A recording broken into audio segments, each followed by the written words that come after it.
All right, welcome back to USC Coliseum Chronicles Live. I am Terrence Holton, joined alongside Casey Kasliner. And Casey, let's jump straight into it because USC biggest win in quite some time. It's the first ranked win USC has had at the Coliseum since November 2022, before you were a student at USC. It's the first ranked win since before you were a student. And quite frankly, Casey, I'm just going to put it bluntly. USC beat the shit out of Michigan. They just did. They did. They 100% did, and it was a fantastic game. Yeah, it was. I mean, it was USC's, to your point too, it was USC's first ranked win since the LSU game last year, week 1 of the season in Vegas. And I mean, you look at this game, and it wasn't perfect. There were some things that USC could have wanted back. I mean, Lincoln Riley talked about it today on Trojans Live, like Lake McCree fumbling on the second drive of the game wasn't perfect, but the defense did its part, forcing a 3-and-out on the first drive of Bryce Underwood. And that was before Justice Haynes got hurt. They allowed nothing from him early on when he was in the game for a few carries. But, I mean, he still had 10 carries, so not more than a few, actually. Yeah. But, he wasn't as efficient as he has been this year. And how about Jaden Mayava and just, I mean, the receiving core as well, showing its depth. I think the one thing we learned about this game that maybe we already knew, but I think really just bolstered it even further, is USC has an elite duo of tight ends as well. You have guys that can run up the seams, are willing to sacrifice their bodies, and you add that on to now Jacoby Lane back healthy. This is a scary offense. We knew it was scary, but 500 total yards of offense on Michigan. Not a great defense in the country. But a good one. Definitely competent defense. Yeah, exactly. Competent. Yeah. So I think, I mean, not much to critique from this game. Huge win for USC. Casey, you forgot a pretty key name in there. King Miller. The King Miller showout game.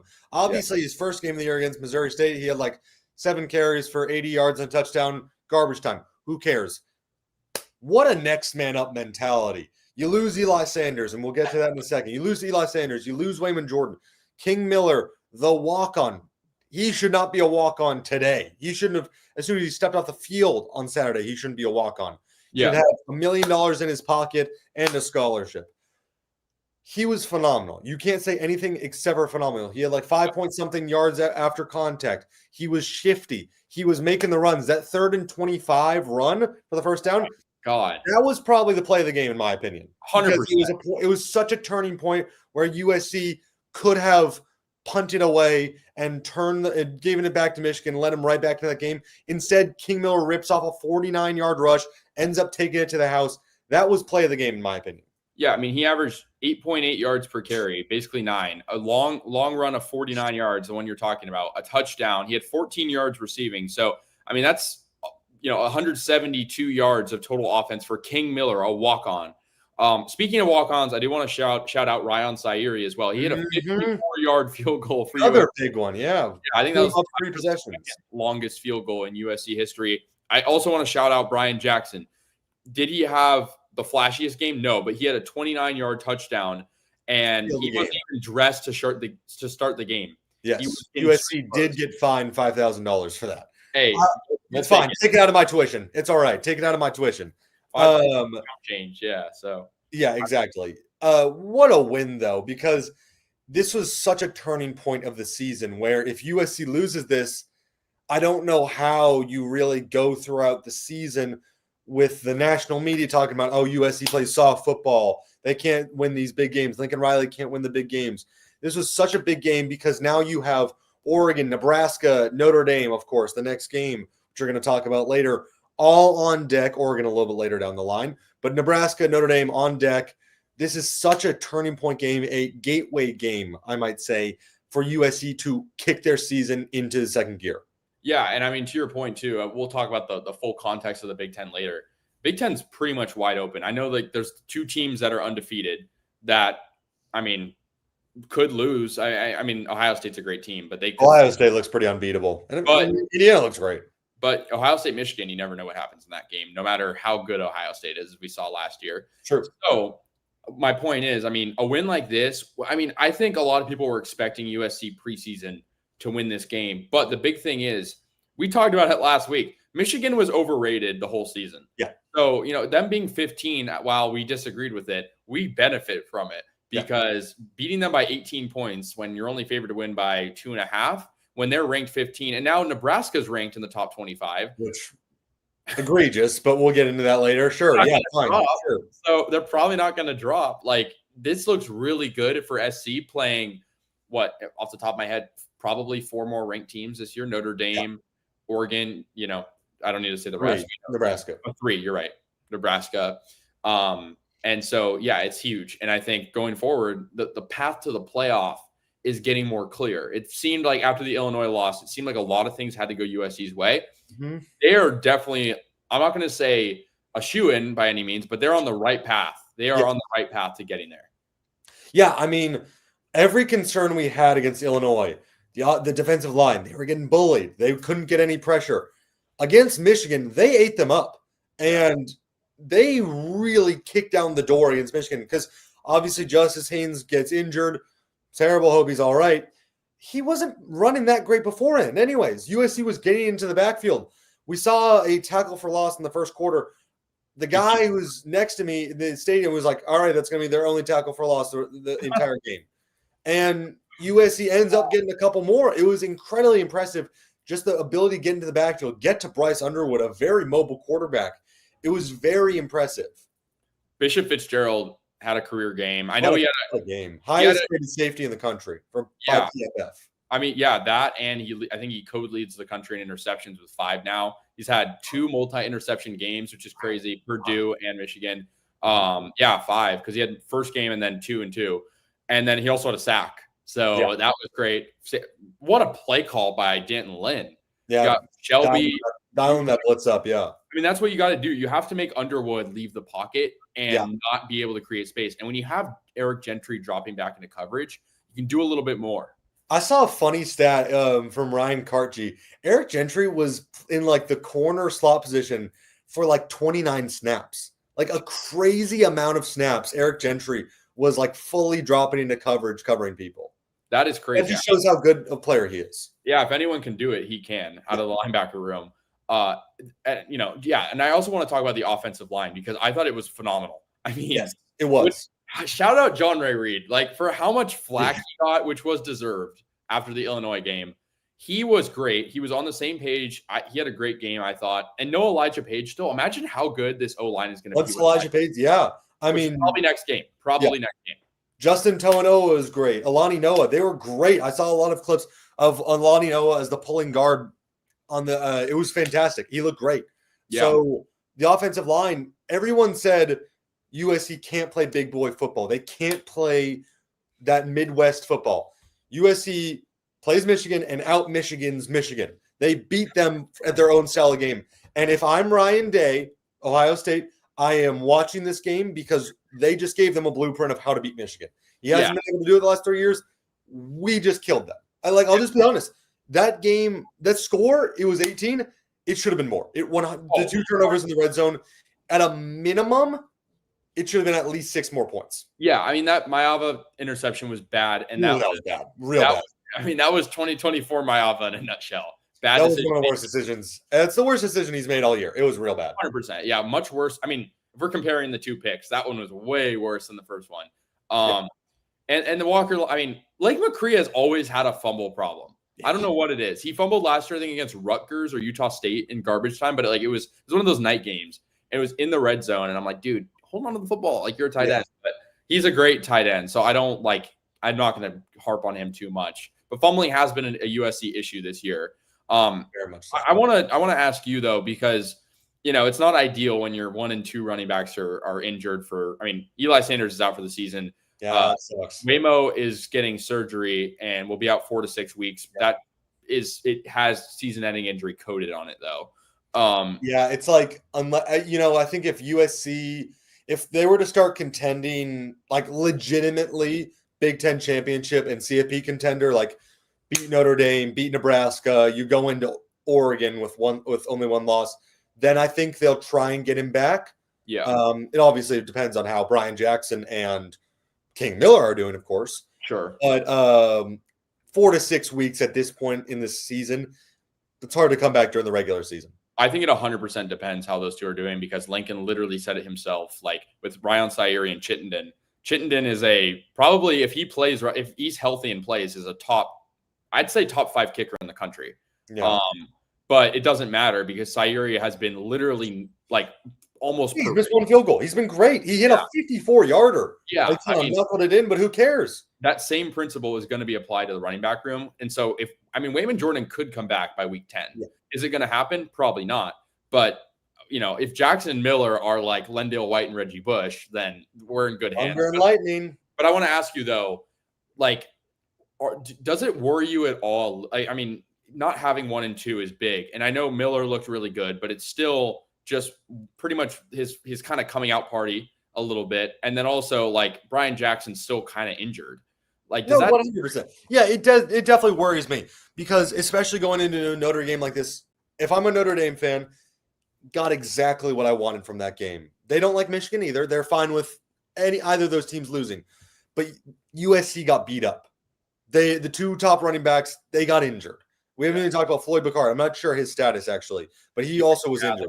It looked bad, but I don't know. But you lose your top 2 running backs. Obviously, the next 2 are fantastic, but it is, of course, a shot. Waymo was having a great year until he picked up that injury. So it is tough, and I think I'm trying to think of how to phrase this. Because I think if Waymo were to be back, it would be a lot more thunder and lightning, like Reggie and Lendale. Brian, that's not to discredit Brian Jackson. I think he's a good back. He doesn't, and of course he did. I'm like speaking in like 4 different conversations to myself, but he doesn't have the explosiveness that Waymo does. He had that touchdown that sealed the game, but he very much does not have the. I mean, think about that 4th down call early in. Is it the first quarter? It was the first quarter where Waymo makes like 2 guys miss in the backfield, splits it out wide, picks up the massive 4th down. I don't know, if Brian Jackson can do that. Yeah. On Trojans Live today, John Jackson said that some running backs go through the hole, some running backs go to the hole, and they're 2 different things. I think King Miller goes through the hole. Brian Jackson goes to the hole. And it's not because he's a worse running back, but he is there to pick up the sticks. He is there to get to the line of gain. He got I wouldn't say he got lucky on the 29-yard touchdown, but the O-line, if you watch that play, gave him a gaping hole on that play. Like, he had the seam was it was ridiculous that there were no linebackers there to stop. And that speaks to how good the line was this game. Yeah, so I think, to your point, I agree. I think Brian Jackson is as good as the O-line will be. Yeah. King Miller, I think, is special. I think he is quick. He is he's different than every running back we've seen at least in my time at USC, because he's a little bit more compact. He's not like a Wayman Jordan who looks kind of like Ashton Genty in a frame way. Yeah. He is more built almost like a bulkier slot receiver, but it's working. It's working though. I do what you got to do, man. Like, running backs, there's no discrimination on the frame of a running back because they come in all different shapes and sizes. And I think King Miller is throwing off defenses because he just plays so different. He can cut to the outside. Eli Sanders had a little bit of that in him too, but he just didn't really get a whole lot of looks this year, unfortunately. And hopefully, I hope he comes back. I know I don't know how the eligibility will work with him because he can't redshirt at this point. And I know he's a little on the older side. Injury redshirt. Oh yeah, I mean, maybe you're right. I don't know. Yeah. I know. Yeah, you're probably right. But yeah, and I mean, shout out Mekhi Lemon because we touched on his name, but I haven't even talked about him yet. Unbelievable touchdown, dude. That's the best receiver in the country. I'm tired of denying it. Jeremiah Smith is fantastic. Maybe if he had a quarterback who's throwing the ball down the field more, and that's nothing against Julian saying. Mekhi Lemon is incredible, dude. Casey, do you know what the only certain things in life are? Death, taxes. Death, taxes, and 6 is always open. That's the only 3 certain things in life. Because it's at that point where if the ball is in Mekhi Lemon's vicinity, he's coming down with it. And that was what I felt with Jacoby Lane. Yeah. More of a jump ball. Lemon is always open because he's creating space, and because he can make those contested catches. Dude, and his hands are so much better than we thought. Fantastic. Like, I won't speak to make this declaration. I think he's better than Jordan Addison, and at least USC Jordan Addison. Pitt Jordan Addison, that's a different monster. Yeah, that's a dude. USC Jordan Addison, great player. He was phenomenal. Obviously picked up that injury. I really think Makai Lemon's better than him. And debate us in the comments if you think that's true. In my 4 years at USC, Makai Lemon is the best receiver this year, is the best receiver I've seen. And it's funny because I still think that Makai Lemon is getting disrespected on draft boards. Like, I see him going as like the 4th receiver picked. And I know like Jordan Tyson is really good. Really? Yeah, I've seen like late first round, like 28th pick, which I think is a top 10 pick to me. He is going to slip because I don't think he's going to test well at the combine because he's undersized, and it's really just because he's undersized. If you look at the actual things that a wide receiver does, like run routes, catch the ball, move in space, I seriously do not think that there is a better receiver in this class. I think the only competition, Carnell Tate's great, so is Jordan Tyson. I seriously think that Makai Lemon is a level above both of those. I mean, they're both great. They really are. I think Makai, and I'm biased. I am. But Makai Lemon is, I'm at a loss for words because I think he's phenomenal. I saw a mock draft that had Carnell Tate as a number 3 overall pick, and I was like, that is crazy. I mean, like Ruben Bain is probably 1 or 2, depending on who gets the first pick. I mean, if the Raiders get it, they might need a quarterback, but like, you know what I mean? Like, but if the Titans get it, they don't need a quarterback. Like, so Ruben Bain going 1 or 2 is like inevitable. But I mean, Drew Aller, he's definitely not getting picked because he's so bad for that guy a little bit. Yeah. I think Makai, if NFL GMs were smart and actually watched the games, he's a top, and we're kind of going off topic here, but he is a 10 to 15 first receiver off the board. Should be. I mean, Jordan Tyson's up there too, but like, yeah, I think, and this might sound crazy, I like the New York Giants as a landing spot. Ooh, him and Neighbors would be scary. They got Neighbors, Wandale's a good slot guy, and then you got Lemon who can play wherever. Would Jackson work too? USC connection a little bit, you know? But like Makai Lemon reminds me a lot of Jackson Smith and Jigba. Yeah. Like similar play styles, kind of undersized receivers, still catch everything, great route runners. Reminds me of Amon-Ra a little bit. Yeah, very much. And I think like he's very much a easily day one guy. And I think he's great. Can we talk about Jacoby Lane a little bit? Because I feel like he's still great, dude. A little bit. Okay, I'll talk about Jacoby Lane. I would like to see a little more deep balls to him. But he is doing a lot more in the just general getting open in space and catching the ball. Obviously, gets that touchdown to start the drive. He's still a touchdown machine. I still think he's a day one pick because of his size, and his hands are incredible. But he does still need to get a little more consistent. He had 5 for 35 this game. Yeah, that's right. And touchdown the first drive. Yeah. And I think as soon as he starts getting that like 5 for 65, 5 for 55, that's when NFL GMs will be like, all right, yeah, consistent enough. This guy, that's a day one guy. I want to ask you a question because I was talking with someone earlier today about this, and I think it's actually a pretty good like debate kind of or discussion point. Could you see Jacoby not declare for the NFL draft and come back and have a monster year at SC or somewhere else? But I think it would be smart to come back to SC. He'd come back. Where he would be like a shoe-in for the Biletnikoff, I think, you know, being the number 1 at USC with like guys like Tanook Hines learning under him and Walker Lyons being the TE1 with Mark Bowman. Like, I just think the receiving group, if he came back, would be like elite. Like it ridiculously good. And that's not even mentioning Bowie Feaster, who shut his recruitment down after this week. That's massive.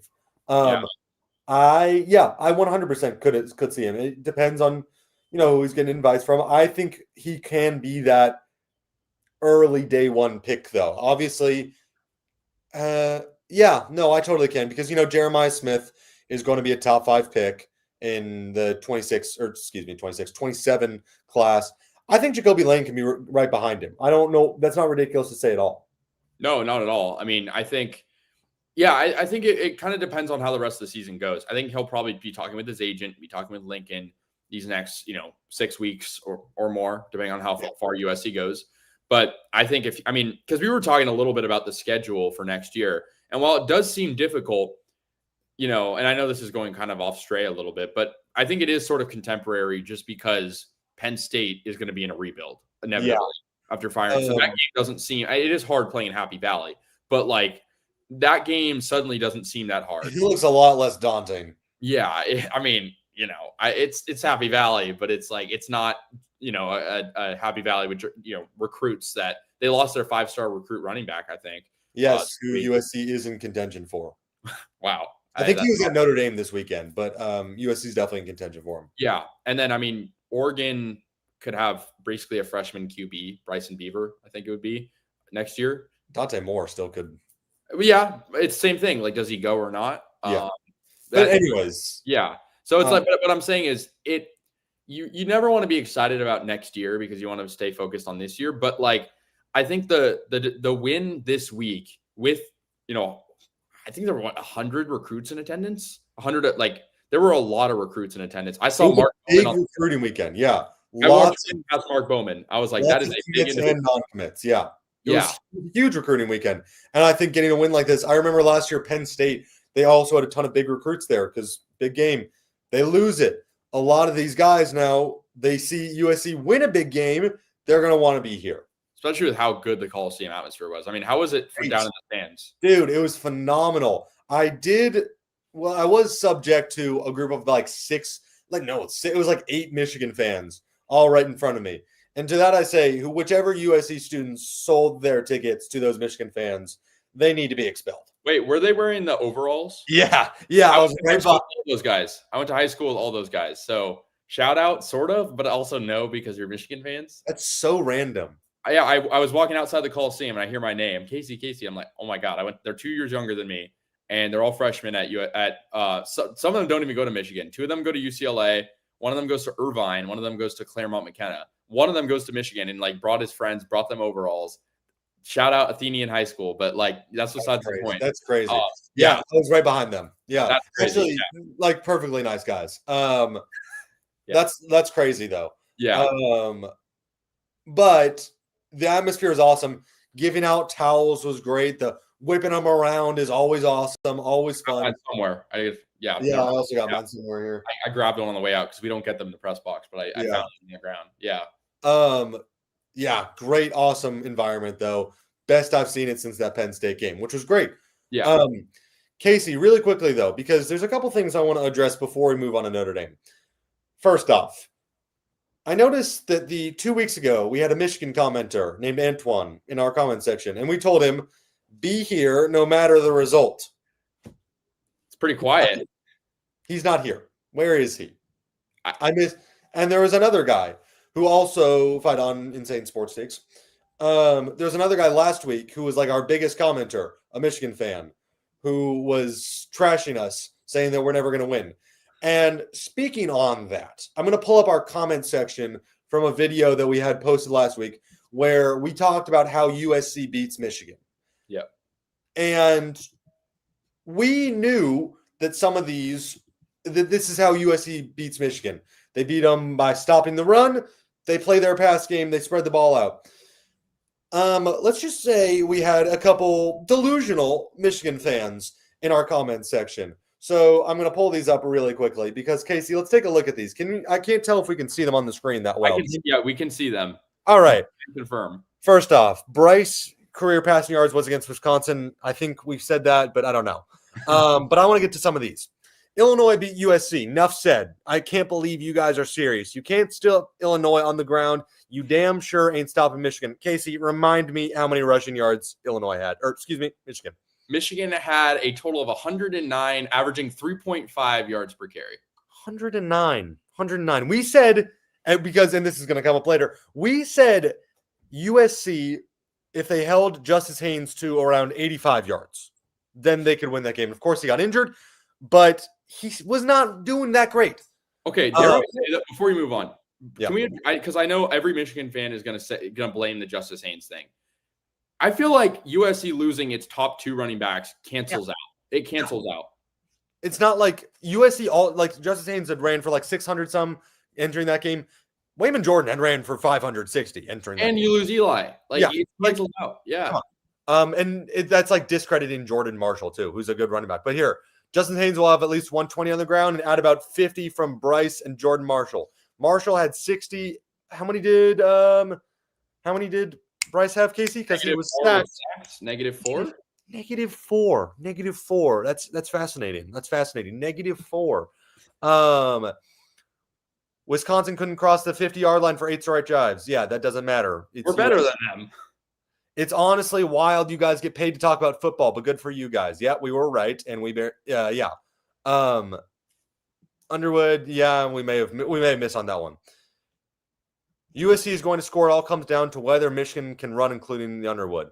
Didn't even see that. Booger McFarland take. Yeah, actually. USC is not going to hold Justice Haynes to 85 yards. Oklahoma couldn't stop Justice Haynes, and they have a real defense. Haynes might get that run. Michigan might run for 300. Wow. 300, Casey. Wow. That doesn't sound like 109. Another one. USC defense is Swiss cheese, let up 31 points to Lil Bro State. Michigan will win 38-27. Blue 32, red 24. Not the worst. Is that an audible? Blue 32. Yeah. Shootout. Michigan doesn't do shootout. These guys are definitely high. They were right. Shout out. Let's go. LA Superfly 94. Casey, I feel like that's your burner account. But shout out this guy because there's a couple more of these where he's defending us. These cats are delusional. What has USC done this year to be speaking like this? Michigan best win is better than USC's best win this year. It's not close. Pin this post. Michigan is going to smoke USC in the trenches on both sides.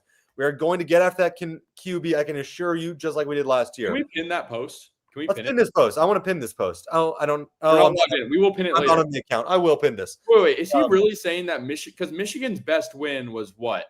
Like Oklahoma. They lost to Oklahoma. Oh, wait, Oklahoma. Yeah. You can't be serious right now. I don't know.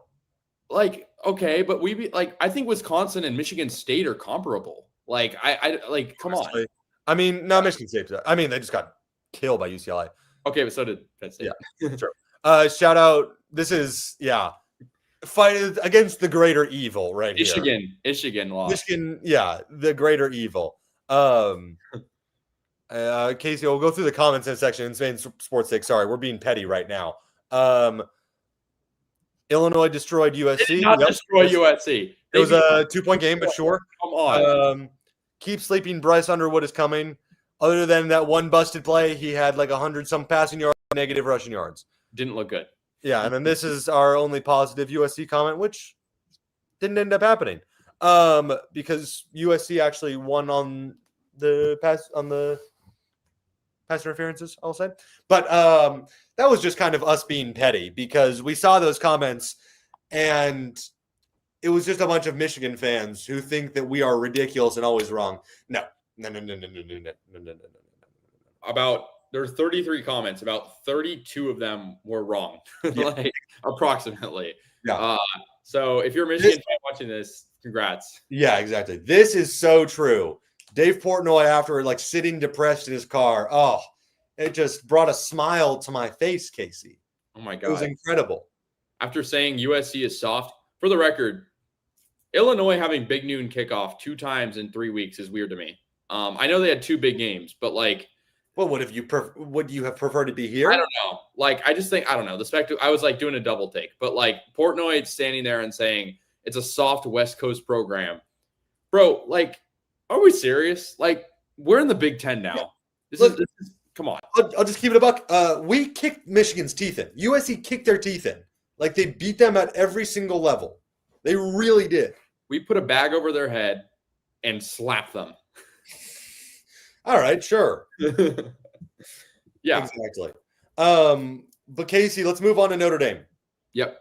You're going to South Bend, so is Insane Sports Takes. As much as I loved this win, I predicted this would happen. I predicted this win. I still have USC losing to Notre Dame because the road and that environment is going to be crazy. It's raining. And Casey, in April, everyone got mad at us when we said that the weather is a factor when you go to Nebraska, when you go to South Bend. It is. It 100% is. To say it's not is ridiculous. I'm sorry. It's to say that the weather is not a factor in these games is ridiculous. It is likely going to be raining in South Bend. If I'm not mistaken, you're going to be on the roof somehow doing play-by-play. Yep. So shout out you. What do you think? What's your first impressions of this game, though? Yeah, I mean, I think because a big thing for me in college football, even though like of course it is any given Saturday, but like it's what have you proven so far? USC has proven that they can go toe to toe with I'd say borderline elite, Illinois team. I know, like at the time, I know they've lost a couple times. They lost badly their last game, but they have proven that USC has proven that they can ride with the big dogs even on the road. Notre Dame to me has proven they can lose to good teams and beat bad teams. Mm-hmm. That's not proven a whole lot. They lost their starting center. Like that is that's big. That's a really big one. That is huge. I mean, look, USC has also had some injuries.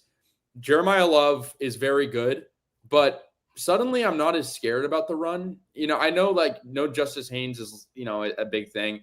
I don't love Notre Dame's receiving core, but they have a quarterback who can really sling it. CJ Carr, excuse me. I'm going to disagree with you there. I think their receiving core is quite good. Well, I mean, in comparison to USC, like Jordan. Yeah. Yeah. I mean, I think they're just super solid. I mean, because Malachi Fields, Eli Raridan, and Jordan Faison are all very solid players. Yeah. So I think they can beat you in lots of ways, and that doesn't help because USC has a questionable secondary. Yeah. One thing I noticed too, this is kind of odd. They've had 3 different, and I know this is kind of like irrelevant to some extent, but they've had 3 different kickers kick extra points this year. They've had 30 extra points, and they've been split between 3 different guys, which is kind of weird to me. But also, like the reason why I bring that up is like if it is raining, if you have some random kicker out there who's not really doing, doesn't really know what he's doing, that could eat up some points for them. So that's one thing that might be going in USC's favor because Sayuri has looked so good. Obviously their defense started this season slow. I'm talking about Notre Dame. Yeah. It has been better. They've only given up 14 points the last 2 weeks combined. But Boise State and NC State, like you should. NC State's like not bad, and neither is Boise State, but they're definitely not good teams. Yeah, at home too. And they're scared. I mean, this is Notre Dame's kind of make or break game because they won't have a chance to have a ranked game. They can't lose this game. Let's just be real about something. A 10-2 Notre Dame makes the playoff. They do. It's Notre Dame. That's just the way it'll be made. They can't lose this game. Lose this game, they're out. They don't have any other chances. They're getting in over like any G5 team if it comes down to that, like USF or Memphis or someone like that. But I mean, I don't think that's how it works. I thought there was no G5 bid anymore. Or no, you're right. No, you're sorry. Still one on it. Sorry, what I meant. Sorry. What I meant is they'll get in over a G5 team that'll be deserving of it. So, like, let's say USF wins the American, they'll get in over Memphis. Yeah. That's what I was trying to say. I think Notre Dame, you're completely right. This is, dare I say, this is the biggest USC Notre Dame rivalry game since 2022 when you were a freshman. I don't, just all things considered. I know, last year of Caleb was big. Last year had some implications, but this is huge. Like, if both these teams win, they have a very solid chance to make the playoff. Yes. I think USC is like, I wouldn't say guaranteed in with a win, but they are sitting pretty. I'm going to say in the driver's seat, though, to make the playoff. It's not a large bid. And I mean, you got to go to Oregon and at least compete, which I think is very possible based off how Indiana did. I like this right here because USC offense is A&M and Miami. It's like better. Miami and ND. Better. Yeah, I think USC is the best offense in the country. I'm biased, but they're averaging a clearly far and away the most yards per play. It's like 8.3 if I'm not mistaken. They are second most points per game in the Big Ten. They are running through every defense they've played. They've played two pretty decent ones in Illinois and Michigan, and they did well against them. But I do agree with this. I don't think that we can outshoot Notre Dame on the road because the one thing that travels is defense. And if our defense can't stop anything, then they're not going to win because that'll be really tough. My rebuttal, and I do agree, but I think, okay, you have Alex Graham back. Massive. You already saw that Alex Graham being back and Kamari Ramsey back to the safety. I think that had a big, I mean, it must have. It must have had a big deal with how much better they played. Kamari had his best game of the year by far. Is that his actual position? Who would have thought that? I was going to say it's not saying a whole lot, but like because he has had his draft stock has just tanked a little bit, undeniably, and it's not his fault. Yeah. Per se. You also can't help getting food poisoning. So that's a big factor. I think you have to sack Carr 3+ times. I don't think that's a ton to ask for. I know, like, without the starting center, it's possible. I wonder how penalties come into. I mean, we saw John Ray Reed, and just, I mean, the backup center, it's so hard to, like, get on the same page, but they will have a full week of practice pretty much. Yeah, a full week of practice without, with the backup center because Craig is hurt. Yeah. Jadarian Price, we didn't talk about him, though. He is very good, too. He would be a starting running back, starting running back at USC right now with the injuries, arguably. He's very good. He's very good. Jeremiah Love was talked about as a Heisman contender going into the year. He hasn't maybe had, like, the as explosive year, but he's still phenomenal. Yeah. His efficiency hasn't been quite as good. He's only averaging 5.3. But 8 touchdowns, I think that's tied with Haynes for the most by running back at least. Probably. And Love is a phenomenal receiver too. Yeah. Yes. He has 3 receiving touchdowns. Like, he's great in the pass game. Yeah, I think for, like, it's one of those things where you can't let him take over. You can't let this be Penn State from last year where Tyler Warren took over. Like, there's always, it feels like, I've said this on the show before, always feels like there's one guy on the opposing team in these big games that takes over. It was Tyler Warren. I'm trying to think, like, it was last year it was a combination of like Price and Love. Yeah, and their defense too. Like, Mailava can't throw 2 pick sixes. Yeah, fair enough. Yeah. But I mean, I know it's irrelevant to compare to last year because it feels like Notre Dame got worse and USC got better. I think that's a fair assumption. But the one thing that did change about Notre Dame positively, I guess positively depending on who you ask, maybe, but they can air it out now. Like last year, Riley Leonard wasn't airing it out. No, he was much more of a running quarterback. CJ Carr can throw the ball. He is good. He can absolutely throw the ball. I don't really care what people say. Watch Notre Dame games because he has a good deep ball and can hit it everywhere else in between. There's a lot of stuff that they still need to, like, pick up with him. But for, like, what has he played? 6 games, 6 starts so far? Yeah. He is a good quarterback. I will say he has been sacked 9 times, which without your starting center, 9 times in what, 5 games, 6 games? 6 games. Yeah. That's, I mean, it's not horrible. It's not like Illinois numbers, but it's worse than USC significantly. Like USC's O-line is looking really good. There's that, and he's also thrown 3 picks, which isn't bad through 6 games, but means he's throwing half a pick a game. It could happen. The biggest thing is ball protection in a game, the trenches and the protection of the ball in a game like this.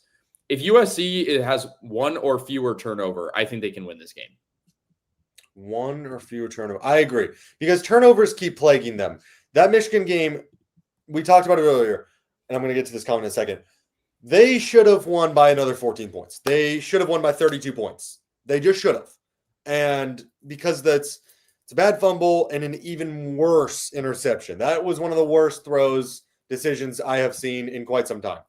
To get this comment, I think 8.5 is a little much. I think it's thinking Notre Dame is a touchdown favorite and then 2 points because it's on the road. That's kind of what I think about it. So, and I don't necessarily disagree is the thing. Yeah, I mean, I think Notre Dame will not cover. I don't think they'll cover. No, but I think USC keeps it with at least a touchdown. Yeah. You know what the over-under is for total points? Oh, I didn't see that yet. Do you know it? I know it, yeah. going to say pretty high. I'm going to say like 62.5. Wow, great guess. 61.5. Wow. I thought it would be higher, to be honest. Yeah. I think it's because USC has to go on the road, and they haven't won in South Bend since 2011. 11? Is that right? Yep. And otherwise, I was thinking like 70, honestly. Yeah. 70 to 80. I mean, last year's game was over 70 by, I think, quite a bit.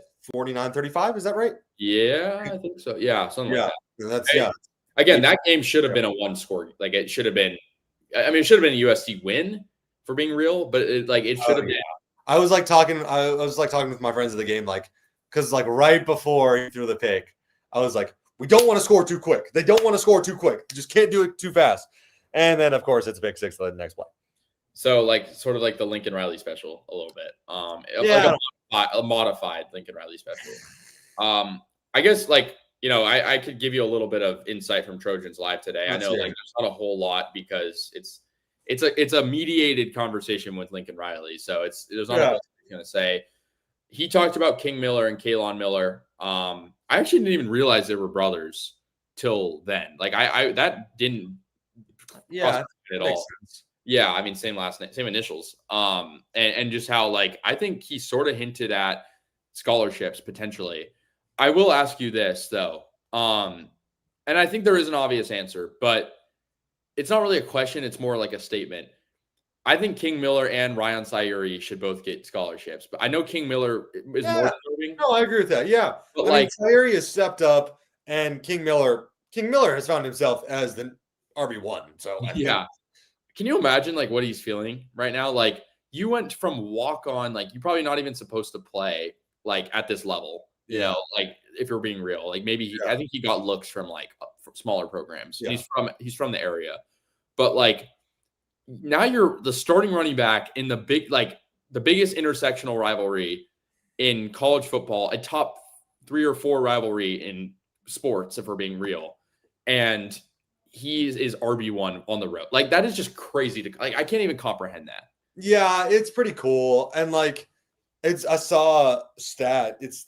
He had the first walk-on touchdown for a USC since 1994. So that's crazy. Yeah. I want to answer Insane Sports Takes. We talked about this a little bit earlier, so if you want to get our full thoughts, you can go back and watch it. But not that much because Brian Jackson and clearly King Miller are pretty competent. Obviously, you hate to see both Waymo and Eli go down, but I do think that there is enough where they can at least still run the ball decently. That's what I think of that. Yeah, and also Carson Tabarachi playing in the fullback, I don't hate it. I don't hate it. So we'll see. I mean, he hasn't gotten a lot of looks this year, but just to have an extra body, and because you kind of need to have him there because you don't want Brian Jackson with his injury history a whole lot. So I do respect it. But the problem is if one of those guys goes down, you had depth before. Now you don't. Guys goes down, you're not screwed because it is next man up, but it's Harry Dalton and a bunch of other true freshmen. Yeah, you're in some trouble. So I gotta hope that doesn't happen. But do you have a score prediction for Notre Dame? Yeah, I'll do that really quickly. Then let's get to one other piece of business, and then we'll wrap things up unless anyone else. Casey, I'm going to be negative. But you can be positive if you want. I have long predicted USC to lose this game, and I'm going to stand by it. I'm going to say Notre Dame wins 38-31. Okay. That's a solid prediction. I don't hate it. I am going to take the positive because I feel like we can't. Need a little yin and yang. Yeah, exactly. Need a little bit of that. Over-unders around 61. I'm going to say I'm going to have the same ballpark as you. I'm going to say 35-32 USC. But 32 is a very specific number. Yeah, I mean, you never know. They have some kicker. Very hard number to get to. Controversy. They have a kicker controversy. You never know. They're going to miss a point maybe. I think though, in a game we've said it so many times this year, and when you're on the road, Lincoln Riley needs to swallow his pride in the I'll just I'll say Lincoln Riley needs to grow a pair. That's what it really is. Yeah. Well, I think sometimes I see what you're saying. I think sometimes he has a pair, but he's too like, what an analogy this is turning into. He's too bold. Like going for that touchdown against Illinois was too bold. I think maybe I see what you're saying. I think sometimes he needs to be a little bit more cerebral. Like maybe like Makai Lemon is gonna catch a 50-50 ball, I guess 50% of the time. I guess by the math, 50% of the time. But those are high odds. You don't need to throw to him in the red zone when you have 2 minutes When and you can kill a little clock. Yeah, so to my, if I have USC winning by 3, that's under the assumption that they get a walk-off field goal or maybe a defensive stop at the end of the game. Yeah. I probably would take the defensive stop happening more likely than the walk-off field goal on the road, but you never know. I don't know about that because 2 weeks ago we saw that like exact same scenario play out. Yeah, but like, do you trust? I mean, I trust Sayuri, but He just hit a 54-yarder. Yeah, I trust him. Oh, I trust him, but like that's he followed you on Instagram, and you are not going to say no. It's not Sayuri. No. That's under the assumption that Sayuri gets a chance with Lincoln Riley's clock management to kick a field goal. That is fair. That is what I'm saying. That is very fair. Nothing to do with Ryan Sayuri. I would still rather put the offense on the field than the defense. And I would too. Don't get me wrong. The defense looked great on Saturday. I would still so much rather put the ball in Jaden Mayava's hands than have to, because we've seen so many times them lose because the defense can't get a stop.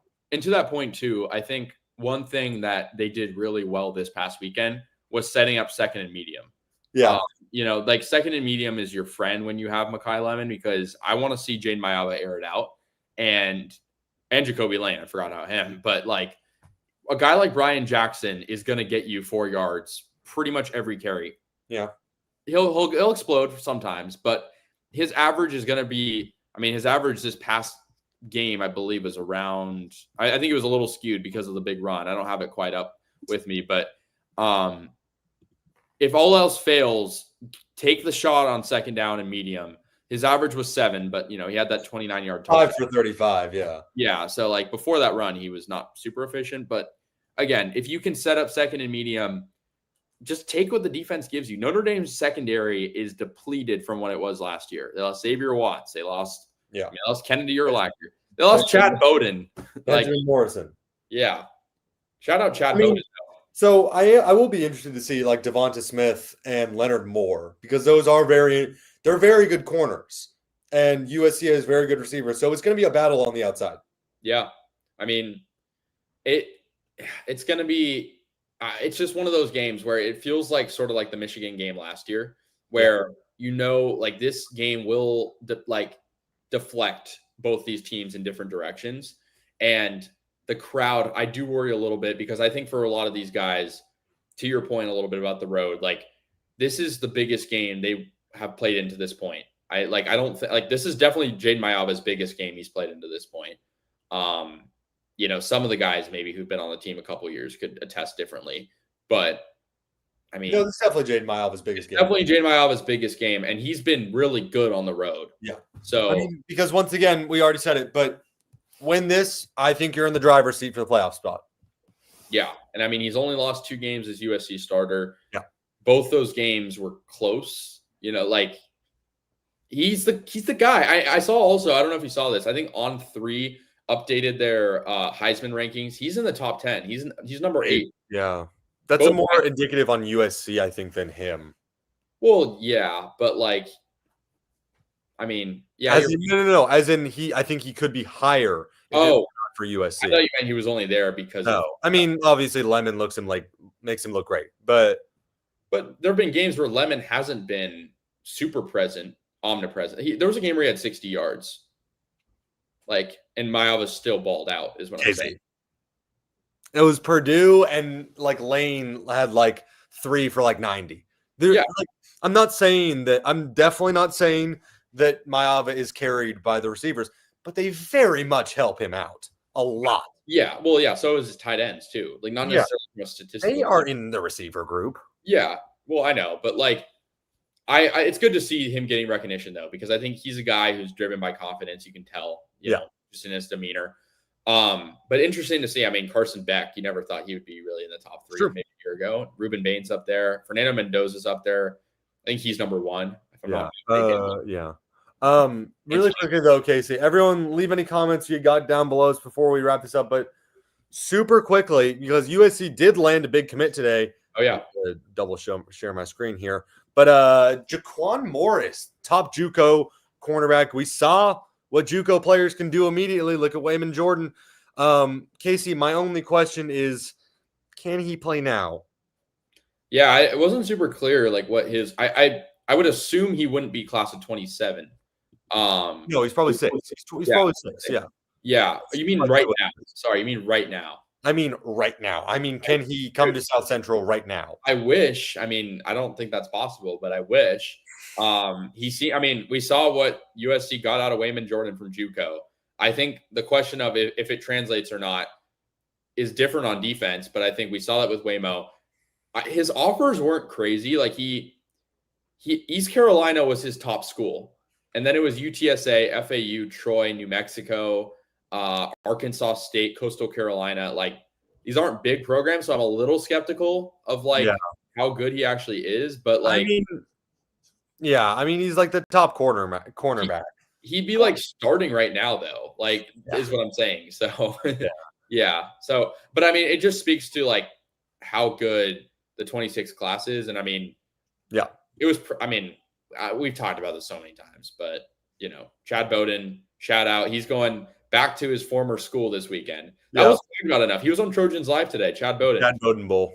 It did not come up once that he was a former Notre Dame GM, and he built a national championship roster. Yeah. Also, Kennedy Urlacher legacy game. I believe Notre Dame has one former Trojan. I forget who it was. What's his name? Like he was a trench player, I feel like. Yeah, D lineman. How am I forgetting his name? Is it Tackett? Yeah. Is it Tackett? No, he went to Wisconsin. No. What's it? It doesn't matter that much. Elijah Hughes. Hughes. That is right. Yeah. Yeah. Yeah. But Casey, Notre Dame this weekend, big one. We'll be back on Monday. I don't know why I'm blanking on that. If you want to give another instant reaction vid, I think we're going to do that on our shorts. We'll just quick fire 1-minute videos to that. Our instant reactions right after the game. He'll be there. I unfortunately will not be. I mean, I'll be in a newsroom, so I of course will be watching. But until then, thank you guys so much for tuning in. We appreciate it. It's Irish Hate Week. Well, Fighting Irish Hate Week, not actual Irish Hate Week. But everyone have a good one. And thanks for tuning in.